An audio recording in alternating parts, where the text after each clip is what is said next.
Hello, I'm Dr. Steve Karstensen, Chief Dental Editor of Dental Sleep Practice, a Medmark publication.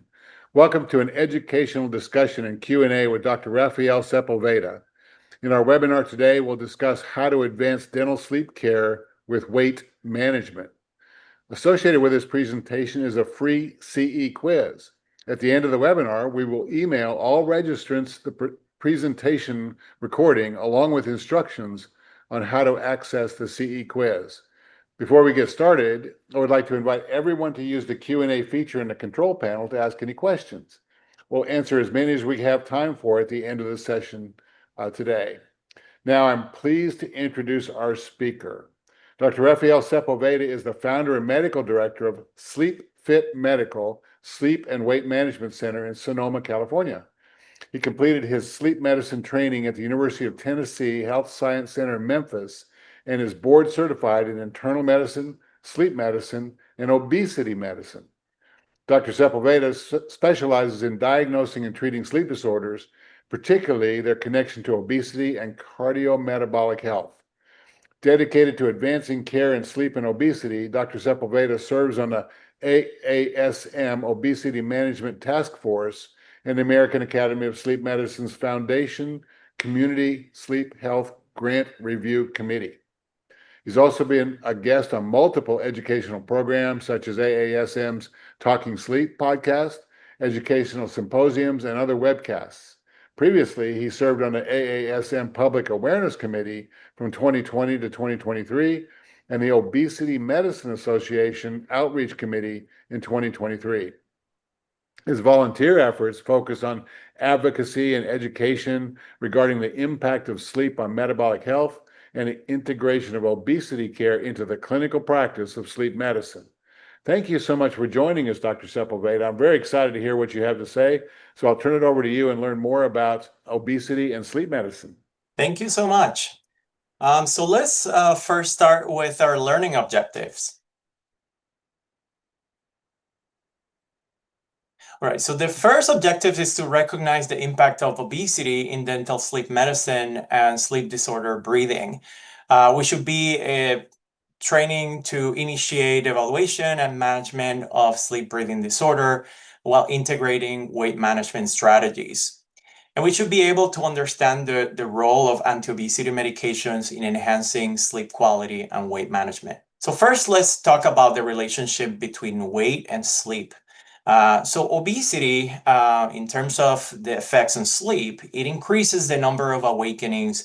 It delays the time that patients take to fall asleep, and it delays the initiation of that deep sleep. By doing that, it decreases sleep quality and the sleep efficiency, and also shortens how much REM and N3 sleep we get. And as a result, we have sleep disturbances. Now, when we're dealing with sleep disturbances, there's certain neuroendocrine changes that happen, including the increase in ghrelin and the decrease in leptin, as well as insulin sensitivity. Now, what that results in is an increase in hunger, a decreased sensation of satiety, and craving for high carbohydrate foods. And that leads to a increased density in calories from food, decreased control of portions, and high caloric intake, as well as some fatigue that can cause a decrease in physical activity and a sedentary lifestyle. Now, the first step in terms of sleep from the dental and sleep practitioner's perspective is just to ask about sleep. Right? So the classical symptoms that we all think about is snoring, fatigue, excessive daytime sleepiness, or witness apneas. In terms of more asymptomatic or atypical symptoms, we always have to think about sleep-related grinding or clenching, problems with dry mouth, recurrent need to use the restroom at night, or awakenings during the night that are unexplained.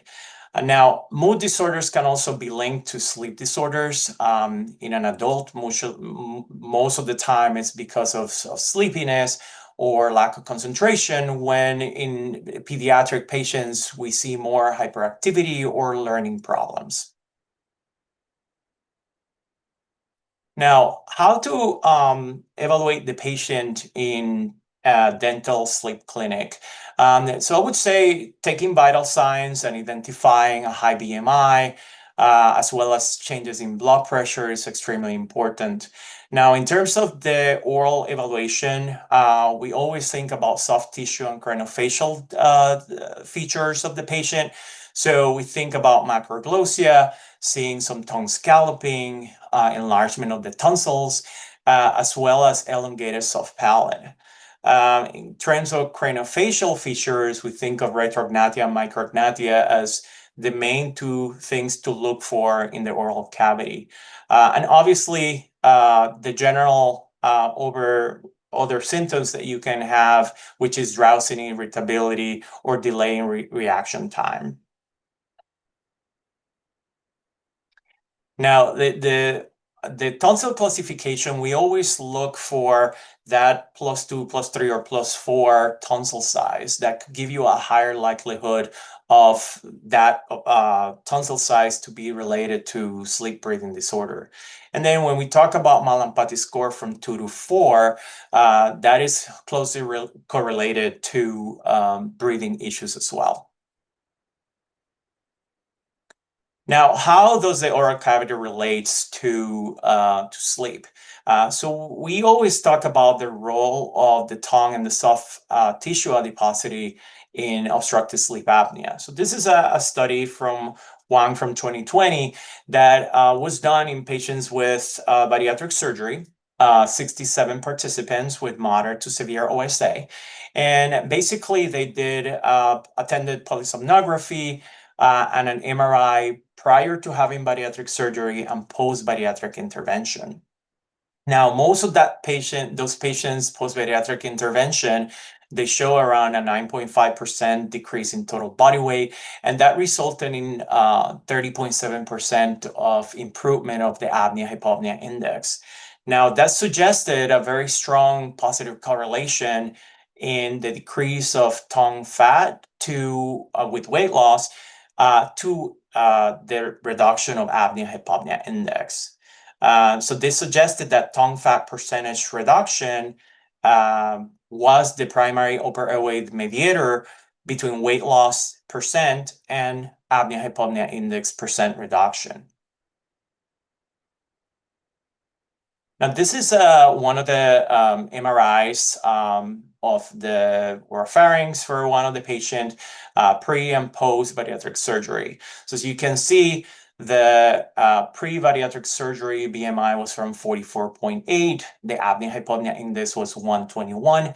And post-bariatric surgery, that BMI went to 29.9, and that reduction of AHI ended up at 24.6, which is more of a moderate range of sleep apnea. And if you look at the image, you can see the influence that decrease in adiposity in the tongue has in relationship to that apnea-hypopnea index. Now, how do we screen in a dental sleep medicine clinic? In terms of high risk or moderate risk for obstructive sleep apnea, the main questionnaire that is used is the stop-bang. In general, this evaluates snoring, tiredness, observed apneas, and different changes in blood pressure, as well as gender, age, neck circumference, and age of the patient. Now, when we're talking about screening for patients with sleepiness, we mostly use the Epworth Sleepiness Scale, which is a standardized questionnaire to evaluate how likely the patient is to fall asleep in normal situations. Now, talking about anti-obesity pharmacotherapy and their FDA approval timeline, in the 1950s and 60s, that's when the first anti-obesity medications came to the market. And most of these anti-obesity medications were what we call central sympathomimetics. But there were some concerns with cardiovascular health with those. Then after that, In the early 90s, there was the serotonin receptor agonist, and with those, there was a concern with pulmonary hypertension. So as we go down the line, in 2014, liraglutide was the first incretin that was approved for chronic adult weight management. This was the first daily injection of that group. Now, in 2021, semaglutide came to the market as the first weekly medication for chronic obesity. Now, in 2023, tirzepatide was approved for chronic obesity management, but it wasn't until December of 2024 that tirzepatide was approved for obstructive sleep apnea. Now, let's keep in mind that semaglutide has never been formally studied in relationship to sleep apnea and the changes in apnea-hypopnea index. So we still don't know a lot about this group of medications. Now, the main study that evaluates the role of tirzepatide in sleep and weight management is the SORMANT OSA trial. So this was done in 469 participants over 52 weeks. And this evaluated patients with obesity with a BMI higher than 30, with moderate to severe OSA. And what this study resulted on was in a significant decrease of apnea-hypopnea index of around 51% in comparison to a placebo group. And the majority of the patients, 70%, had 50% or more of reduction of that AHI. As well as improvement of subjective symptoms of excessive daytime sleepiness. And then these results were sustained over 88 weeks in subsequent studies.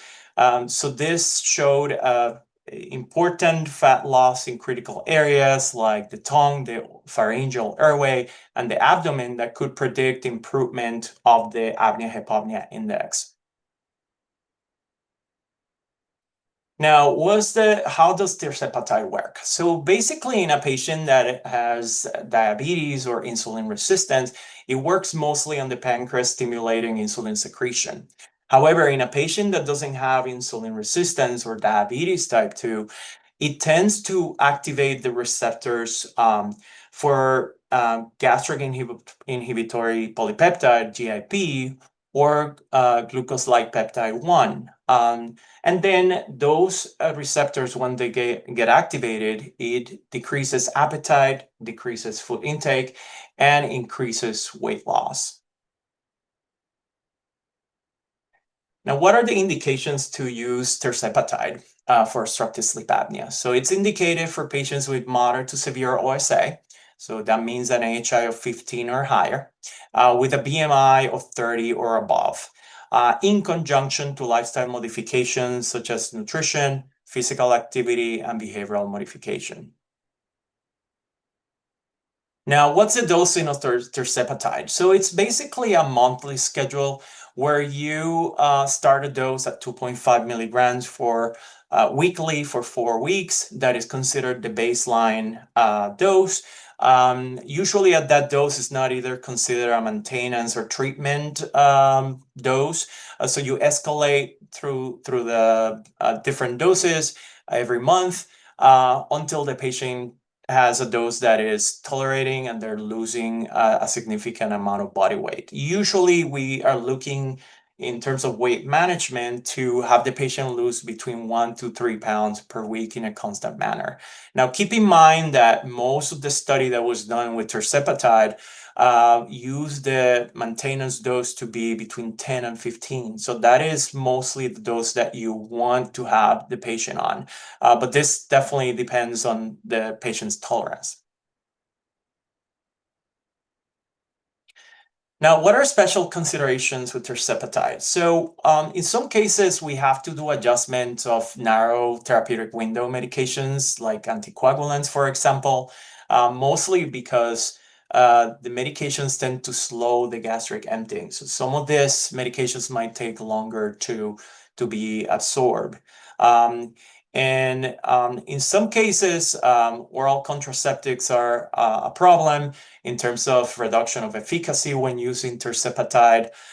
So we always recommend to have a barrier method or a non-oral method of contraception for at least 4 weeks once starting the medication. In terms of side effects, we always think about diarrhea and vomiting, or in general gastrointestinal symptoms that can reduce oral contraceptive efficacy as well. And we don't have a data in terms of hormone replacement therapy, but we think that gastric empty delays might be an issue in those cases as well. Now, what are the most important contraindications to tirzepatide?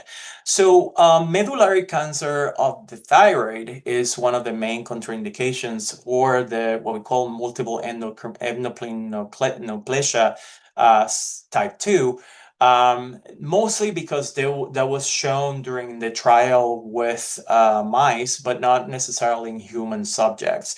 Also, severe gastroparesis, any patient with active suicidal behavior.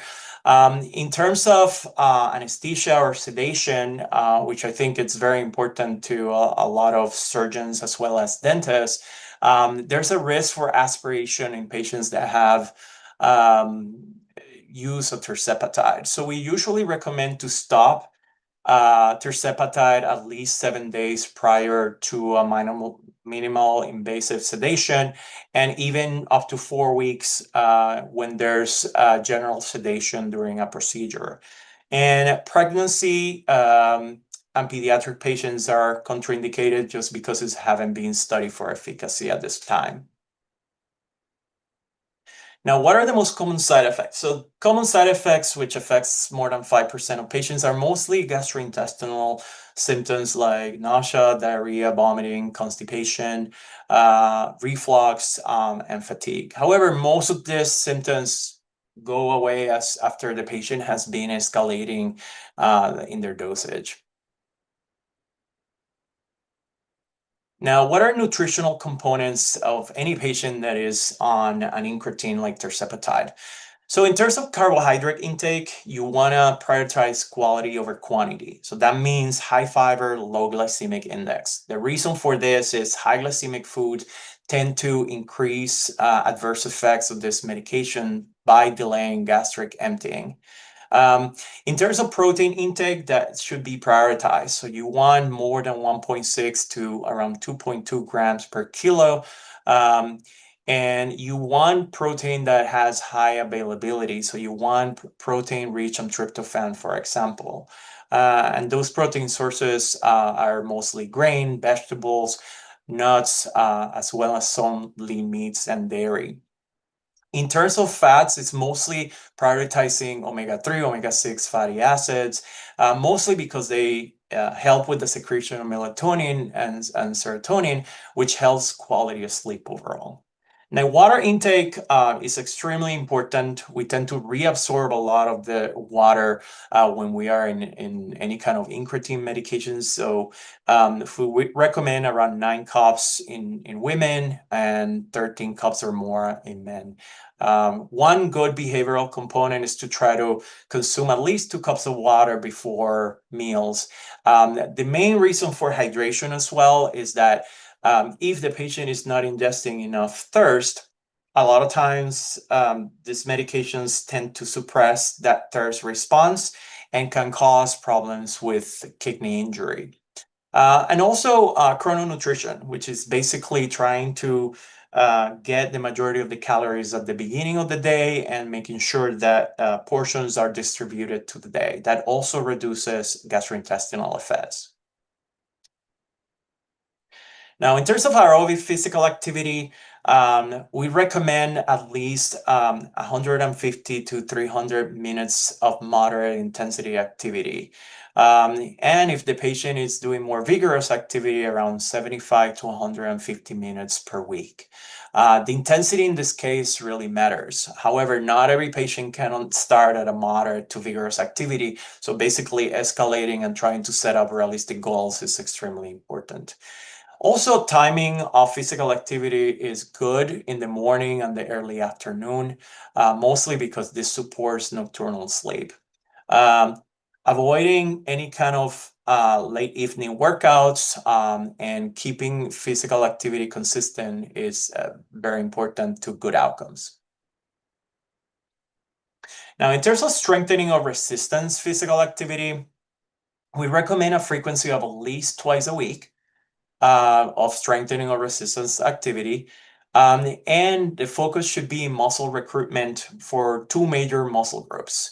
Let's keep in mind that when we lose weight, there's a 30% of the weight that we lose from lean muscle mass. So one of the keys to actually avoid weight regain is to include a strong strengthening and resistance physical activity program. And obviously tailoring the program for the patient and the patient's capabilities with good goals is extremely important as well. Now, what are behavioral components that we have to think when a patient is on tirzepatide and for their OSA treatment? So as I mentioned before, encourage adequate hydration. 2 to 3 liters a day is around a good average. Now, optimize smaller meals, increasing in frequency of meals, and consider at times time-restricted eating before bedtime. Now, in terms of macronutrients, you want to reduce any complex carbohydrate intake and ultra-processed foods. Try to opt in for healthier cooking methods like boiling or air frying. And the last meal of the day should be at least 2 hours before planned bedtime. And avoiding laying down right after a meal is extremely important to reduce effects of the delayed emptying of the gastrointestinal tract by the medication. Now, how to individualize a plan? Basically, for mild OSA,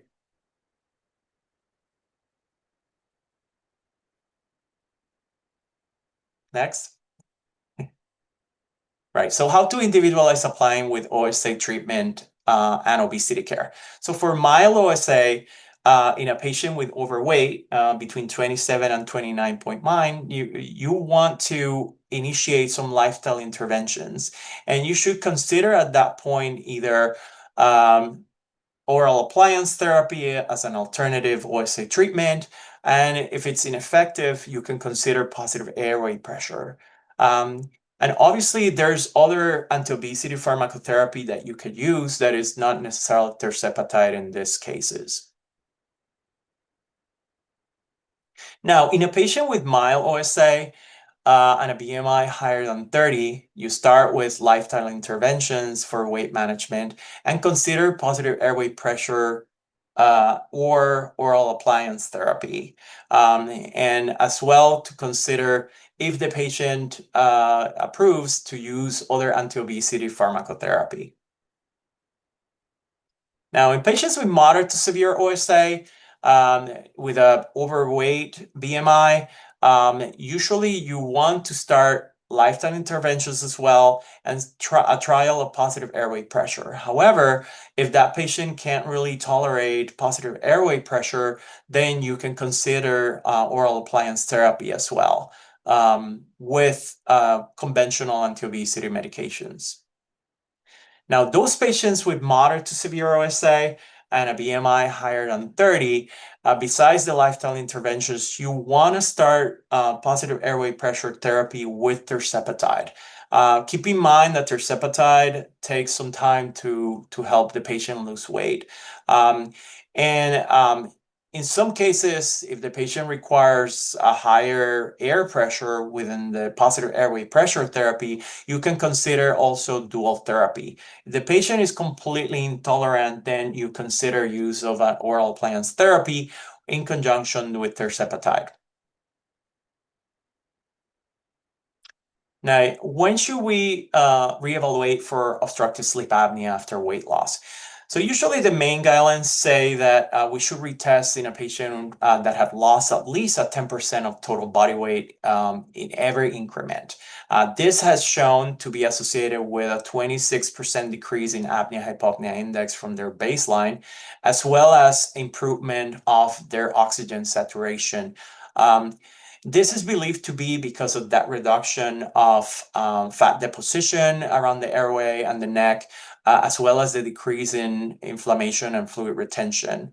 However, the key point with this testing and for the patient is that we should reinforce and counsel that weight loss is not necessarily guaranteeing that the patient will go into full remission of their obstructive sleep apnea. So what actions should we be taking if OSA is in remission? So first, discuss the optimal continuation of tirzepatide in a maintenance dose. Most of these patients should be warned that this is a chronic management for obesity, and discuss some insurance considerations as well. In some cases, you might want to discuss other options in terms of pharmacotherapy for anti-obesity medications to promote weight maintenance. And keep a close vigilance on their weight with lifestyle modifications. Now, the other important part is once the severity has reduced, reevaluating their therapeutic treatment for obstructive sleep apnea. Now, if you see a patient that has inconsistencies with use of positive airway pressure and their severity of sleep apnea have decreased, you might think of considering an oral appliance therapy or a combination therapy. However, we should always engage in this discussion with the patient so they can understand what their options are.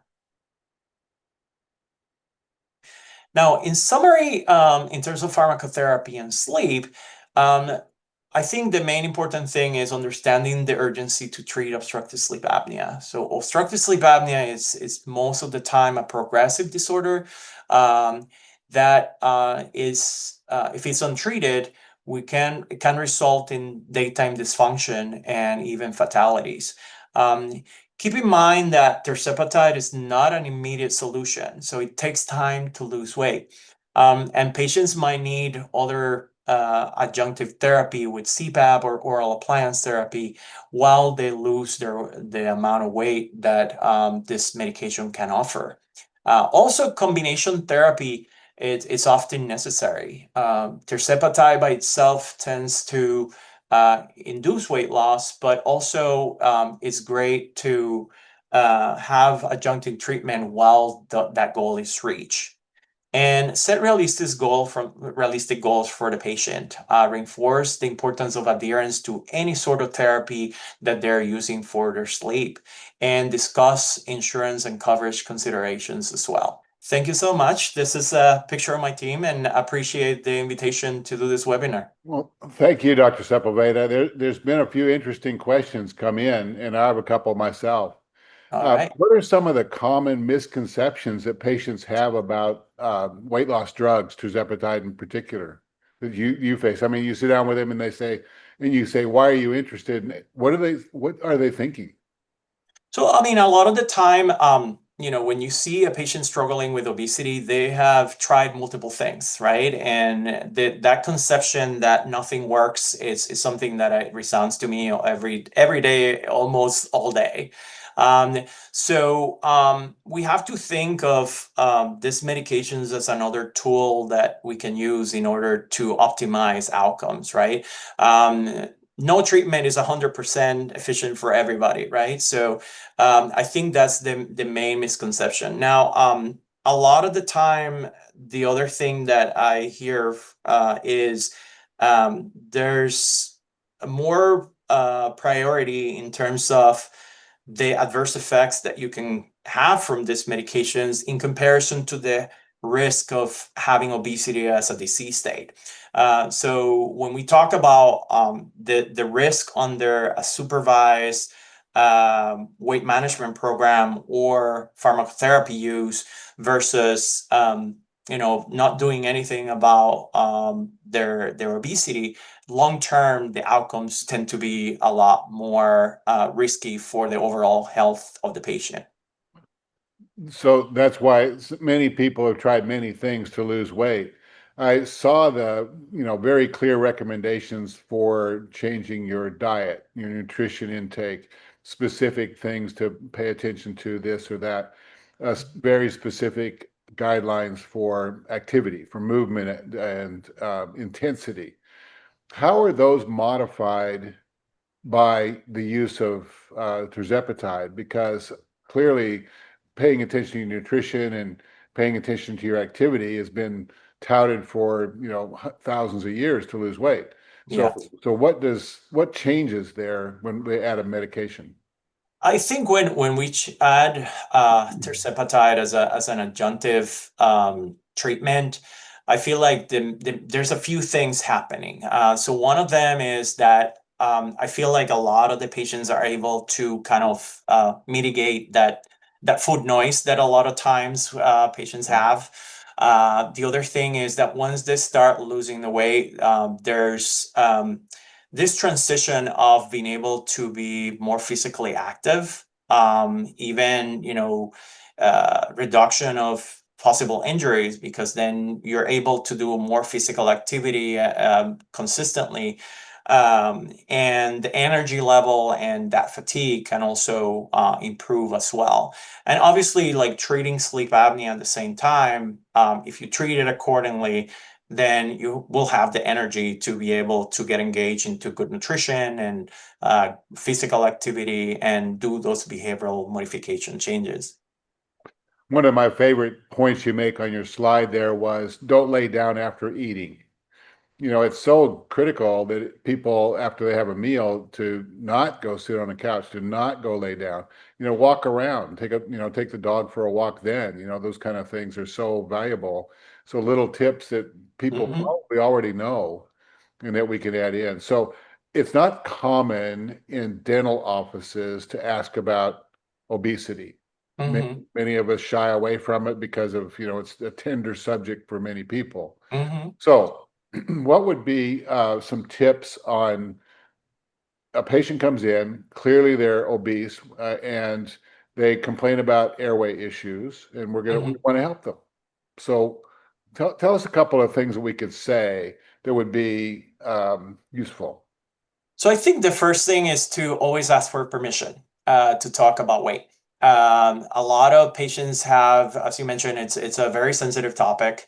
So I think asking for permission to discuss the matter and just wait until they have that willingness to discuss the topic. I always try to kind of reinforce with patients that um, you know we can talk about the topic when you're ready.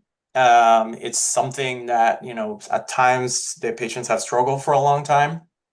Um, and I just offer them the feedback that there are tools that, healthcare professionals can use to help them with their weight. But I always think that a patient that understands and um, the benefits of addressing their obesity or their overweight ahead of time can save them a lot of health related issues. Um, so I think if the patient and just let them know that you're here to help them. There's a lot of, as you mentioned, stigma about obesity, even from healthcare workers in general. So I think just recognizing our own stigmas is relatively important to do that introspection in a daily basis and see how we can, discuss the topic in a more subtle way with patients. Okay. A question came in about the sedation part Mm-hmm. because dentists are using sedation sometimes as simple as local anesthesia, nitric oxide, Mm-hmm. nitrous oxide, sorry, and then on into more IV sedations. Mm-hmm. Say more about the interaction of these drugs. What should we be cautious of? So that is a very controversial different between different societies, I would say. Now, most of the sedation that we're talking about is sedation that involves IV sedation, right? So anything that can allow the patient not to swallow, for example, right? The reason for that recommendation is because tirzepatide and all incretins slows down the gastric emptying. So that food intake that they might be having, a day before might still be there and can increase the risk for aspiration. However, if it's a local anesthetic, there's really not that many guidelines yet in terms of local anesthesia in general. But if there's anything that is IV or that will reduce the chance of the patient to be able to swallow, then it's recommended to stop it at least 7 days before the procedure. Now, if we're thinking about more general anesthesia for bigger surgeries, then there's guidelines that said that around 4 weeks, the patient should stop tirzepatide.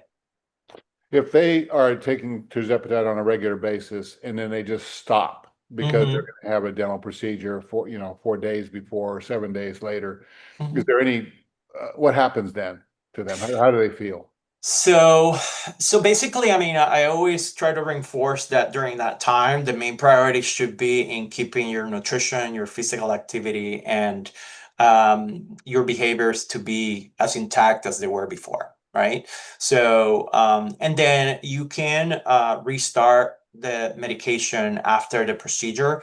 In some cases, depending on how prolonged the effect of that anesthesia is in the system. But in general, most of the time, anesthesiologists say that, at least 7 days after the procedure, you can have your next dose. However, if it's a minor anesthetic, then you can start it, a day after you have the local anesthesia. Is this mostly related to the gastric emptying, the gastroparesis? Because that's something that people are scared of. Yeah. So it's mostly, I mean, it's not that it triggers gastroparesis, it's just that digestion tends to take a lot longer because of the activation of the receptors that slow that emptying. But as I mentioned, this medication, the main thing is that it's a weekly injection, so it's kind of a little bit longer effect on the body. Okay. What do you think is going to happen with pricing of this? Because that's getting a lot of press these days too. With is it the brand name? Is it the compounded version? How much does this cost? How much does that cost? Yeah, so I mean, the compounded of medications were actually indicated because there was a shortage of semaglutide and tirzepatide.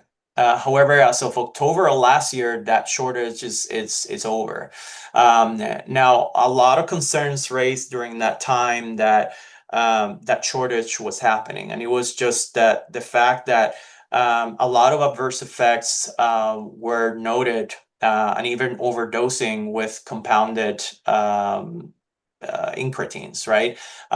So the FDA, once that shortage was done, basically recommended compounding pharmacies to do a cessation of their production. However, there's also been concerns with efficacy of non-FDA approved formulations. So that's something that we're, have to be very vigilant about. In terms of, the accessibility financially, depending on insurance coverage and opt-in into anti-obesity medications, there's different financial implications that we have to think about. However, I always tell colleagues and practitioners that you send it for prioritization. It might be denied initially. Very important to provide appropriate documentation of medical necessity and the patient meeting the FDA criteria for the medication. And something very interesting that I just learned a few weeks ago is that only 1% of denials for this medication is actually been appealed. So that means that, a lot of patients are not getting accessibility just because the appeal for that approval was not done. Now, so the recommendation is, appeal, appeal, appeal. I think the other important part of that coverage is to make sure that it is well documented the need for the medication as adjunctive treatment for obstructive sleep apnea, and not solely for the weight management part. There's options that are self-pay as well, which reduce the price to, I think, half almost for patients that can't afford it. Long term, I think that the main things that I anticipate is that new agents will come on the market as anti-obesity medications and as a treatment for obstructive sleep apnea. And then once we have different agents, then hopefully more patients will get a better accessibility. And we see it every day. The need is there. If we think about it in terms of the sleep perspective, around 30% of patients with obstructive sleep apnea at any severity have obesity as a concomitant disorder. And around 45% of those obstructive sleep apnea patients have overweight diagnosis. So the need is there. I think, clinical practice shows us that every day. It's just, getting to the process of learning how to use them and get that approval for patients. So one of the common situations that you deal with as a sleep physician, we deal with as sleep dentists, is a patient comes in and says, I can't use my CPAP for whatever reasons they choose not to use their CPAP. Mm-hmm. Make an oral appliance and we're Mm-hmm. less effective in getting some of the numbers under control, but the patients like it better, but we're still not protecting their health the best way possible. I Mm-hmm. see, and what I refer to patients to see a physician about weight loss is to see if we can make the oral appliance that they will use as effective as a CPAP that they don't use. Right. And so that is that how you work your practice? Have you had conversations with dentists like that? Yeah. So, I mean, in every visit, I try to offer patients all the, options that we have, right? And obviously correlate that to the baseline severity of what they have, right?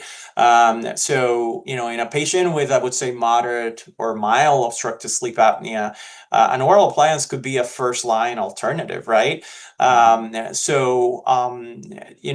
in a patient that is more severe, you can also think of, if it's because of intolerance to CPAP therapy or BiPAP therapy, to consider using an oral appliance to try to reduce that pressure that the machine has to deliver for them. So dual therapy can be a good option as well. So that's kind of what I call the art of sleep medicine. We just have to mix and match options, and obviously the goal is to have the patient in consistent treatment, meaning that we want the patient to be compliant with whatever therapy we discuss and opt in on. And the pharmacotherapeutical option is basically something that's going to help us to maybe reduce that severity and be able to just use an oral appliance by itself. Or patients sometimes opt in to stay under CPAP at lower pressure. So it's a negotiation and kind of like an art to kind of mixing and matching the options that we have available for them. One of the things I have, since I've been around doing this a long time, I find to be very refreshing is when new thought patterns come into the marketplace, then we have more choices. So Yeah, instead of just thinking, okay, I'm a dentist, so I must do an oral appliance. I'm a CPAP, I'm a sleep doctor, I must provide a CPAP. right. We're being able to be more precise about what we can offer our patients. And then within that, what kind of a CPAP? Is it a BiPAP? Is it a auto PAP? What kind of an oral appliance? Because there's so many Yeah. on the market that are some are real high quality and some of them aren't, but we can deal with that. As a patient comes through our office and we engage with clinical work with them, they're making an oral appliance on, they're already on a tirzepatide. What should we as dentists, as part of that care, pay attention to? Are there warning signs? Are there things that we should ask as an ongoing care to participate in their care, to supply information, feedback to the prescribing doctor? You know, what would be a red flag maybe? You know, kind of, is there something like that? Yeah, so I mean, I always try to discuss with patients that are in oral plans, obviously, any changes with their bite, any problems with dry mouth, or even grinding or clenching on the appliance. I think that's extremely important. The use of a repositioner when they're in an oral appliance, that's something that I ask every time. That should reduce any kind of, adverse effects from the appliance. And just talking about the symptoms, are those symptoms that they were having before the same? Are they better? Are they worse? And then in terms of the use of tirzepatide, I think a lot of times you can see dental enamel changes if the patient, for example, is having reflux. So those are things to kind of look in the oropharyngeal cavity that could guide us towards, maybe needing to reevaluate. I think very strategically, it's also important that once an appliance is built and the patient is tolerating it, and there's the advancement of how many millimeters it's possible for the patient, to make sure that we retest again with an attended polysomnography or at least a home test to prove its efficacy, right? So that way we know, how much improvement or how much change that appliance is bringing to the patient. Something that is very controversial right now, it's also what we call hypoxic burden, right? So how much time the patient is spending with a low oxygen level during the night. So those are things that we can look in a sleep test that could guide us in conjunction with clinical symptoms of, is this working for the patient or is it not, right? It's, looking at all those clinical symptoms as well as what's happening in the oral cavity. I think it's the main thing to consider. And if there's doubt, then trying to retest for effectiveness of the appliance. So one of the tests that some dentists are using to evaluate their patient's general health, and especially when it turns to periodontal disease, is A1Cs. And because we can do that in the office nowadays. What effect do these medications have on those numbers? Does it change the standards that we're trying to find?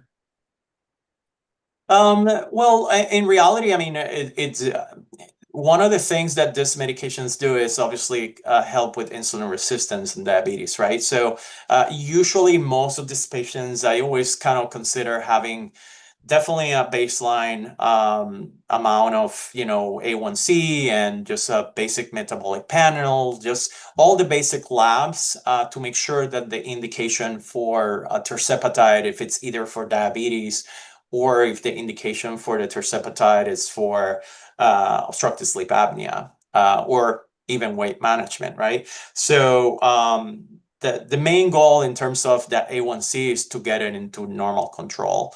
And at times, the medication can be substituted for other hyperglycemic medications, and it works really well.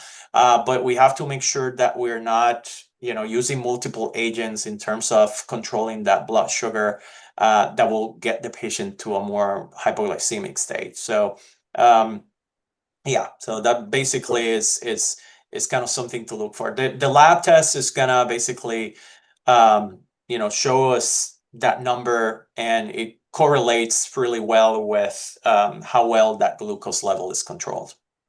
So if someone's on metformin and then they find a source for a tirzepatide and they may not tell the two different doctors, that could be a problem for them.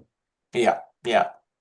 Okay. So, I mean, tirzepatide in terms of controlling hyperglycemia, it's actually pretty good as long as you find a good dose, right? So that's another brand name and another indication for tirzepatide. So that's why it's important to kind of have some baseline lab tests before we start the medication to begin with.